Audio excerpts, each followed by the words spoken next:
Hello बेटा, सुप्रभात। कैसे हो बच्चों? अच्छे होंगे मेरे बच्चे। तो बच्चे, अब पढ़ते हैं हम चैप्टर, क्योंकि एग्जाम के बाद काफ़ी हमने रेस्ट कर लिया। तो अब चैप्टर की ओर चलते हैं। और चैप्टर है हमारे 8 चैप्टर हो चुके हैं और अब 9वां चैप्टर है हमारा। 9वां अध्याय है। 9वां अध्याय हमारा कौन सा है? 9वां अध्याय है हमारा जिनेवा की सैर। जिनेवा शहर जाना, यात्रा करनी है। तो आइए हम यात्रा करते हैं। तो जिनेवा क्या है? जो विश्व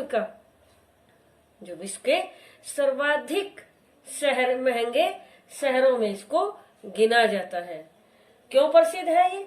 क्योंकि यहाँ संयुक्त राष्ट्र की बैठक आदि होती हैं। क्योंकि यहाँ चारों तरफ के सभी देशों के जो है कर्मचारी, अधिकारी जाते हैं और वहां जाकर सारे बैठकर अपना आपस में सहयोग से कोई भी कार्यालय संबंधी कुछ काम होते हैं तो वो बैठक में वहां चर्चा की जाती है और वहां वो उन समस्याओं आदि का भी समाधान होता है। और इस तरह यानी वहां जाकर जो कार्यालय संबंधी कार्य हैं वो सारे बैठक में सम्मिलित होते हैं और वहां बैठक होती है और उनमें नियम आपस में चर्चा करके वो नियम जो भी पारित होते हैं वो चारों तरफ फिर उसी के अनुसार उनको बताया जाता है आप अपने देशों में। तो चलिए करते हैं जिनेवा की सैर। कैसा शहर है और किस तरह वहाँ कैसे कैसे जाना होता है, वो सारी जानकारी, और कैसे कैसे वहाँ क्या क्या प्रसिद्ध है। वहाँ की एक प्रसिद्ध झील भी है और वो हम पढ़ते हैं अध्याय में ही। अब झील मैंने पहले से बता दी तो फिर क्या फायदा। तो कौन सी झील है और कहाँ कहाँ कैसे कैसे जाते हैं वो सब हम पढ़ते हैं अध्याय जिनेवा में। तो चैप्टर 9 क्या है हमारा? जिनेवा। जिनेवा के विश्व के सर्वाधिक महंगे शहरों में गिना जाता है। जिनेवा क्या गिना जाता है? विश्व के जो सबसे अधिक महंगे शहर हैं उनमें गिना जाता है। एक बार कार्यालय की ओर से हमें इस महंगे शहर में जाने का अवसर मिला। लेखक बोलता है कि एक बार कार्यालय की ओर से हमें इस महंगे शहर में जाने का अवसर मिला। यद्यपि वहां जाने से हमारी जेब पर कोई अतिरिक्त खर्च पड़ने की संभावना नहीं थी, क्योंकि जब ऑफिस के काम से जाना था तो ऑफिस की ही जिम्मेदारी थी। तो इसलिए हमारी जेब पर तो अतिरिक्त यानी एक्स्ट्रा खर्च पड़ने की संभावना नहीं थी। फिर भी नई जगह जाएं और वहां की कुछ खास चीजों को न देखें तो उस जगह जाना बेमानी लगता है। क्या लगता है? कि जब वहां जाते हैं तो उस जगह जाना बेमानी लगता है। इसलिए मैं केवल कार्यालयों की बैठकों का हिस्सा न बनकर कभी कभी अपने मन की तृष्णा की भी तृप्ति कर लेता हूँ। लेखक क्या कहता है कि मैं केवल कार्यालय की बैठक के लिए नहीं, बल्कि जो मेरा मन था कि मैं देख लूं, उसकी संतुष्टि कर लूं, तो मेरा लालच था कि मैं वहां जाऊंगा तो वहां घूम कर भी आऊंगा और वहां से कुछ अच्छा लगेगा वहां से लेकर भी आऊंगा। तो इसलिए कहता है कि बैठकों का हिस्सा न बनकर कभी कभी अपने मन की तृष्णा की भी संतुष्टि यानी तृप्ति कर लेता हूँ और जेब पर पड़ने वाले खर्च की परवाह तब मैं नहीं करता हूँ कि कितना खर्च होगा, तब मैं उसकी परवाह नहीं करता हूँ। जिस शहर में जाना हो उसकी थोड़ी बहुत जानकारी जाने से पहले ही जुटा लेना एक बुद्धिजीवी होने के नाते मैं अपना कर्तव्य समझता हूँ। क्या कहता है कि पहले से यानी जानकारी प्राप्त कर लेता हूँ। क्यों? क्योंकि एक बुद्धिजीवी होने का कर्तव्य है कि पहले से वहाँ क्या जरूरत होगी, कैसे कपड़े चाहिए और कैसा वहाँ का वातावरण होगा, तो कैसे कैसे वहाँ किस तरह से वहाँ जाएंगे, तो वो सारी जानकारी पहले से प्राप्त करके तब जाना मैं उचित समझता हूँ। तो मुझे इस शहर के 3 प्रमुख भागों के बारे में पता चला। क्या पता चला लेखक को? के 3 प्रमुख भाग हैं जो शहर के हैं। शहर का एक भाग काफी पुराना है। शहर का एक भाग कैसा है? काफी पुराना है, और जहाँ कई बैंक और बाजार हैं। जहाँ क्या है? कई बैंक हैं और बाजार हैं। दूसरे भाग में संयुक्त राष्ट्र की संस्थाओं का जमावड़ा है। दूसरे भाग में क्या है? जो संयुक्त राष्ट्र है उसकी संस्थाएं हैं। और तीसरे भाग में यहाँ का आकर्षण है। क्या है आकर्षण? जिनेवा का प्रसिद्ध झील है। जिनेवा की क्या है? जो प्रसिद्ध झील है। तीसरे भाग में ये है। पहले भाग में क्या है? शहर का भाग काफी पुराना, जहाँ बैंक और बाजार आदि हैं। और दूसरे में क्या है? संयुक्त राष्ट्र की संस्थाओं का जमावड़ा है। और तीसरे भाग में जिनेवा की प्रसिद्ध झील है।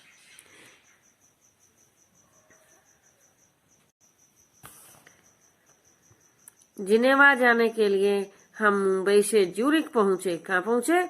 ज्यूरिख पहुंचे, और वहां से जिनेवा के लिए उड़ान भरी।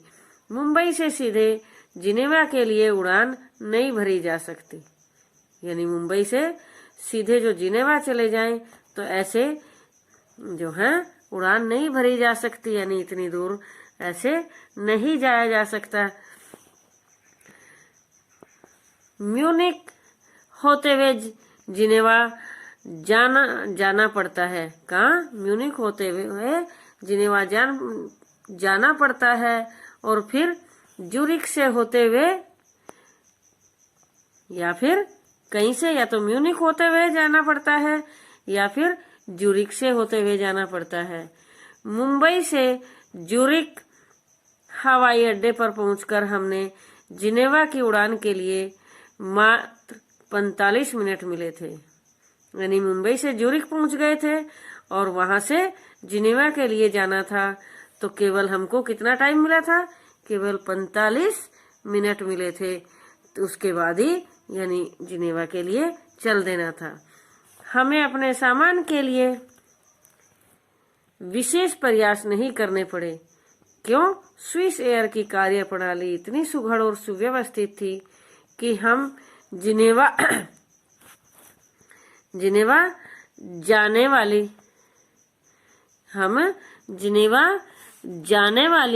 फ्लाइट 45 मिनट में आसानी से पकड़ सके। क्या कर सके? जो जिनेवा जाने वाली फ्लाइट थी, तो 45 मिनट में हम बड़ी आसानी से क्या कर सके थे? पकड़ सके थे। क्योंकि वहां की कार्य प्रणाली बड़ी सुघड़ यानी बड़ी अच्छी थी और बड़ी सुव्यवस्थित थी। तो ये देखिए क्या है ये? जिनेवा। तो स्विट्जरलैंड में मुख्यतः 3 भाषाएं बोली जाती हैं। कौन कौन सी? जर्मन, फ्रेंच और इतावली। कौन कौन सी बोली जाती हैं? जर्मन, फ्रेंच और इतावली। जिनेवा की मुख्य भाषा फ्रेंच है। जिनेवा में संयुक्त राष्ट्र का मुख्यालय होने के कारण यहाँ 150 से अधिक देशों के लोग रहते हैं। क्या करते हैं यहाँ? जो संयुक्त राष्ट्र का मुख्यालय है उसके कारण यहाँ 150 से भी अधिक देशों के लोग रहते हैं। स्वागत कक्ष में जब एक एशियाई युवक को मलयाली लहजे में अंग्रेजी बोलते हुए पाया तो मुझे आश्चर्य मिश्रित खुशी हुई। यानी आश्चर्य भी हुआ और खुशी भी हुई। बातचीत करके मुझे फ्रेंच भाषा के बारे में थोड़ी बहुत जानकारी मिली। जब उनसे मिला मैं तो फ्रेंच भाषा के बारे में उनसे थोड़ी बहुत जानकारी मिली। उसने बताया कि फ्रेंच भाषा की उसने क्या बताया कि फ्रेंच भाषा की एक खासियत यह है कि जैसा लिखते हैं वैसा बोलते बिल्कुल भी नहीं है। जैसे लुसान एक शहर का नाम है तो इसका उच्चारण क्या है? इसका उच्चारण है लुसाने। इसी तरह उई का आउची और पुई का पुली आदि इस तरह लिखते हैं। जबकि हमारी मातृभाषा में जैसा लिखो वैसा ही बोलने का नियम है। मैंने भाषा की इस विशेषता को समझने की कोशिश की, परंतु बैठक का ख्याल होते ही उसे जस का तस छोड़ दिया। यानी इस भाषा को मैं समझना चाह रहा था, लेकिन तभी बैठक का ख्याल आ गया, बैठक याद आ गई कि बैठक है हमारी, तो जिस काम के लिए आए थे, तो इसलिए जो का त्यों छोड़कर चल दिया और जिस काम के लिए आए थे उसे पूरा करने के लिए चल दिए। जिनेवा में गर्मी के मौसम में सूर्यास्त 9 बजे के बाद होता है। कब होता है? 9 बजे के बाद होता है। बैठक के बाद जब हम होटल पहुंचे तो 6 बज चुके थे। कितने बज चुके थे? 6 बज चुके थे। हमने संयुक्त राष्ट्र के सभी कार्यालयों को देखने का मन बनाया। क्या कहता है ये? कि राष्ट्र के सभी कार्यालयों को देखने का मन बनाया और देखने के लिए निकल पड़े। संयुक्त राष्ट्र के मुख्यालय में सारे सदस्यों के झंडे लहरा रहे थे।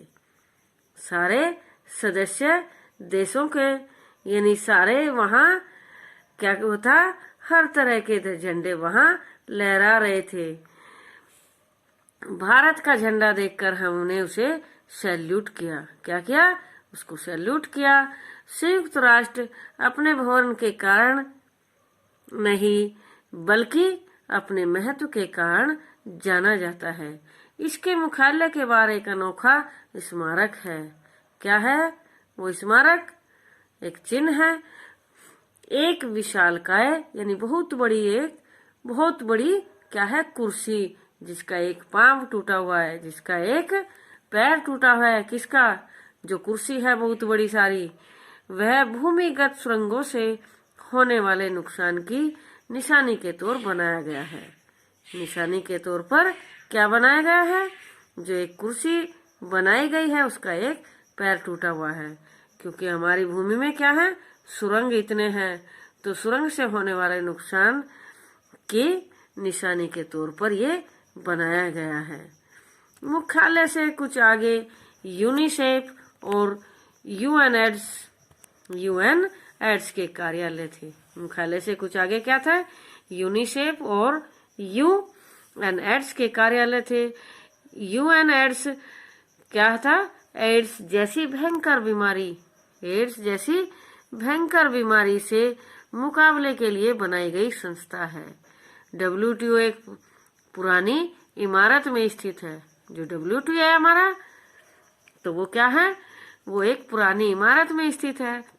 और ILO और ITU के सामने से गुजरते हुए हम विश्व मौसम संगठन के भवन में भी जा पहुंचे। यह भवन कुछ खास था। यह भवन कैसा था? कुछ खास था। तो कैसे कैसे कहाँ गए? यूनिसेफ और यूएनएड्स के कार्यालय थे। और उससे यानी यूएनएड्स कैसा है? एड्स जैसी भयंकर बीमारी से मुकाबले के लिए बनाई गई संस्था है।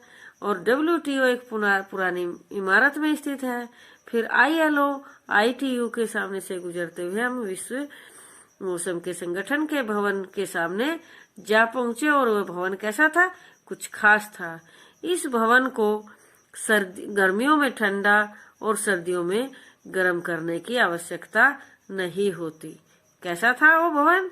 कुछ अलग ही खास ही था। कुछ गर्मियों में ठंडा और सर्दियों में गर्म करने की आवश्यकता उसको नहीं होती। जबकि जिनेवा में सर्दियों में जमकर बर्फ पड़ती है। सर्दियों में जमकर क्या होता है? बर्फ पड़ती है। और गर्मियों में तापमान 30 डिग्री तक पहुंच जाता है। गर्मियों में तापमान कहाँ तक पहुंच जाता है? 30 डिग्री तक पहुंच जाता है। तो लेकिन यहाँ का भवन कुछ ऐसा था, तो गर्मियों में गर्मी नहीं लगती और सर्दियों में सर्दी नहीं लगती। संयुक्त राष्ट्र की बैठकें मुख्यतः 3 शहरों में होती हैं। और वे शहर हैं कौन कौन से जो संयुक्त राष्ट्र की बैठक जहाँ होती है? पहला शहर है यानी जिनेवा, न्यूयॉर्क और वियना। क्या क्या है? जिनेवा, न्यूयॉर्क और वियना।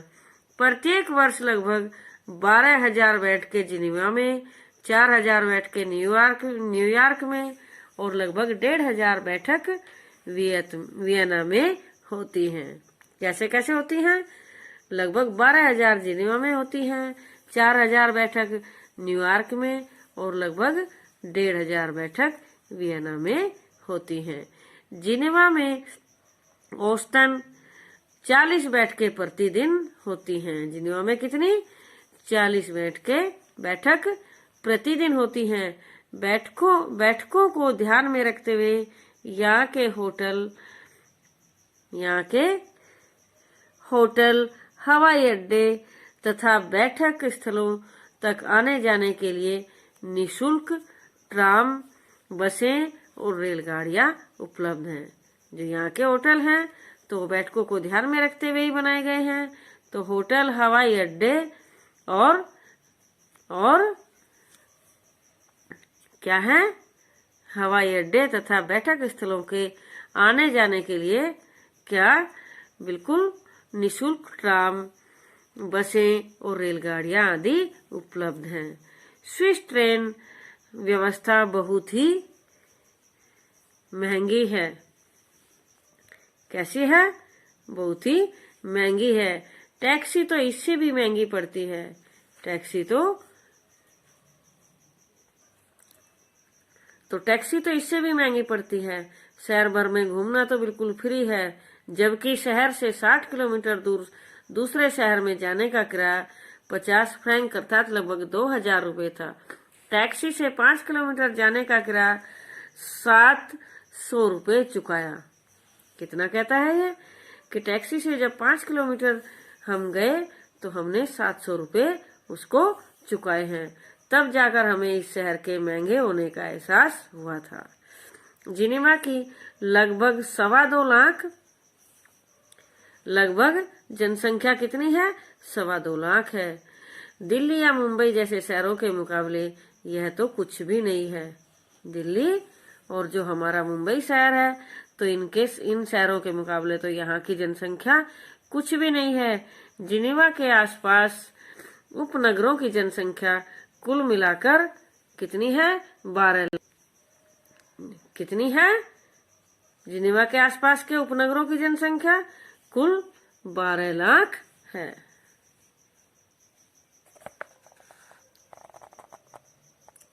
लगभग इतने ही पर्यटक यहाँ हर वर्ष आते हैं। लगभग कितने? जितने यहाँ की जनसंख्या है इतने ही पर्यटक यहाँ हर वर्ष आते हैं। जबकि भारत में दिल्ली और मुंबई जैसे शहरों की जनसंख्या करोड़ों के आंकड़ों को पार कर रही है। जबकि क्या है? दिल्ली और मुंबई जो शहर है हमारे, तो उनकी जनसंख्या करोड़ों के आंकड़े को पार कर रही है। इसके बाद जिनेवा के मुख्य आकर्षण वहाँ की झील की सैर के लिए हमने एक क्रूज बोट ली। क्या ली? एक क्रूज बोट ली। यह झील लगभग 75 किलोमीटर लंबी और 14 किलोमीटर चौड़ी है। कोई झील कितनी है? 75 किलोमीटर लंबी और 14 किलोमीटर चौड़ी है। इस झील के एक किनारे पर जिनेवा और स्विट्जरलैंड तथा दूसरे किनारे पर फ्रांस है। इस झील से लगी आल्प्स पर्वत की श्रेणियां हैं। इस झील से लगी हुई कौन से पर्वत की श्रेणियां हैं? आल्प्स पर्वत की श्रेणियां हैं, चोटियां हैं। माउंट एवियन और माउंट ब्लॉक, जिन्हें वहां के उच्चारण के अनुसार मो एवियन और मो ब्लो बोला जाता है। झील का पानी एकदम साफ था। झील का पानी कैसा था? एकदम साफ था। दोनों ओर हरे भरे किनारे और पीछे आल्प्स पर्वत की श्रृंखलाएं इसकी सुंदरता में 4 चांद लगा रही थी। झील का पानी साफ था और दोनों ओर क्या था? हरे भरे किनारे थे और पीछे आल्प्स पर्वत की चोटियां थी जो इसकी सुंदरता में और 4 चांद लगा रही थी। झील की सैर करने के बाद हम इस शहर के बैंकों वाले भाग में जा पहुंचे। इसके बाद कहाँ गए? बैंकों वाले भाग में जा पहुंचे। स्विस बैंक का नाम तो शायद आपने सबने सुना ही होगा। कौन से बैंक का? जो स्विस बैंक है, उसका नाम तो सभी ने सुना होगा। भारत में तो ये बैंक नेताओं द्वारा काला धन जमा करवाने के नाम से बहुत जोर शोर से क्या होता है, उछाले जाते हैं। इस यानी यहाँ के बैंक का क्या, जो भारत में जो नेता हैं तो वो कि उन्होंने वहां काला धन जमा करवाया हुआ है, तो बहुत जोर शोर से इस बैंक के नाम उछाले जाते हैं। हमने तो इन बैंकों को बाहर से देख कर ही आत्मसंतुष्टि कर ली। क्या कर ली? कि बस बाहर से ही देख लिया, यहीं से संतुष्टि कर ली, क्योंकि इन बैंकों के अंदर जाने की हैसियत हमारी नहीं है। इन बैंकों के अंदर जाने की क्या कहता है लेखक, कि हमारी तो इन बैंकों के अंदर जाने की हैसियत नहीं थी। जो लोग रेल और टैक्सी के किराए के लिए जेब को टटोले स्विस बैंक के अंदर भला वे क्या करेंगे? जो लोग क्या कहता है कि रेल और टैक्सी के किराए के लिए भी जेब को टटोलते हैं, तो स्विस बैंक के अंदर वो भला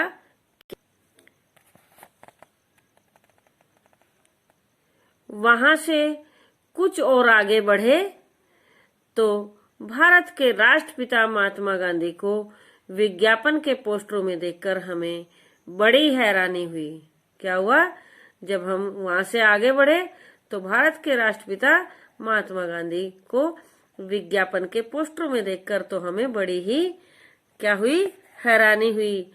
टेलीकॉम कंपनी हो या रेस्टोरेंट, सब के सब गांधी जी की प्रसिद्धि को भुनाने में लगे थे। सब के सब क्या लगे थे? जो गांधी जी की प्रसिद्धि थे उसको भुनाने में लगे थे। शायद उन्हें गांधी जी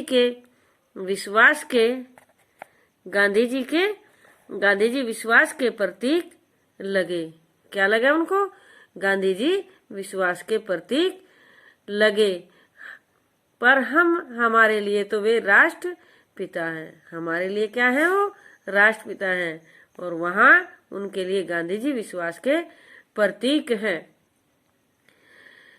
अतः विज्ञापनों में महात्मा गांधी का चित्र किसी भी भारतीय नागरिक की समझ से क्या है, परे है। जो महात्मा गांधी का चित्र है तो वो किसी भी भारतीय नागरिक की समझ से परे है। हमने रात के लगभग 12 बजे तक भारतीय रेस्टोरेंट में खाना खाया। वहां एक व्यक्ति के खाने का खर्च लगभग 3500 रुपये था। वहां के कितना खर्च था? एक व्यक्ति के खाने का खर्च था लगभग 3500 रुपये। खाना खाकर हम होटल की ओर लौट चले और रात के 1 बजे भी जिनेवा में रौनक छाई हुई थी। रात के 1 बजे भी क्या था? जिनेवा में पूरी रौनक छाई हुई थी। और दूसरे दिन दोपहर में हम हवाई अड्डे पहुंचे और स्वदेश की यानी अपने देश की ओर रवाना हो गए। ठीक है बेटा, कैसा लगा चैप्टर? जिनेवा की सैर कर ली हमने। अब चलो शब्दार्थ समझ लेते हैं। शब्दार्थ है हमारे सर्वाधिक यानी सबसे अधिक, तृप्ति यानी जो आवश्यकता पूरी होने पर हमारी जो मानसिक शांति है, जब हमारा कोई काम पूरा हो जाता है। संतुष्टि यानी जब हमारे मन में कुछ बातें हैं और वे पूरी हो जाए तो ये होता है तृप्ति, आवश्यकता पूरी होने पर मिलने वाली मानसिक शांति। मिश्रित यानी कोई चीज मिली हुई। हैसियत, प्रतिष्ठा। हैसियत क्या होती है? हमारी प्रतिष्ठा, सामर्थ्य सूचक योग्यता यानी।